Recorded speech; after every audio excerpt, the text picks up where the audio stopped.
Hi guys! For today's ulam, yan, ito ang ating ulam for today. Ito ang ating tinolang tahong. Ayan, ito one of my favorite ulam. Kasi ang sarap nung parang tahong niya guys. Sarap. So, una, maglalagay muna tayo din sa ating tahong ng ating asin. Then, mix natin yan with our hands. Ayan. Then, ayan, hugasan muna natin siya ng ating water. And pagkatapos yan, nilalagay naman natin ito sa ating lagayan. And, ito naman ay lilinisan ulit natin.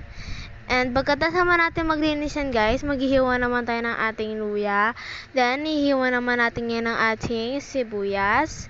Pagkatapos naman natin maghiwa ng ating sibuyas, maglalagay naman tayo ng onion leeks. At ngayon naman ay maghihiwa naman tayo ng ating sayote. Then, pagkatapos naman natin maghiwa ng sayote, maglalagay tayo ng asin sa ating dahon ng sili.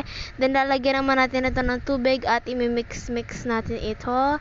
Then, ito ay ililinis ulit sa ating water. Then, lagay sa isang lagayan at ito na ating ma-ingredients guys ng ating tahong, sibuyas, luya, itong ating sayote, itong ating dahon ng sili. Ayan. So, tara na guys, atin na itong lutuin. So, una maglalagay muna tayo ng ating oil dito. Then, nilalagay naman natin ngayon ng ating luya at sibuyas. Then, mix natin yan. Palabasin natin itong ating aroma nyan. Then, maglalagay naman tayo ng ating mga tahong dito. Ayan. Then, konting mix lang natin yan guys.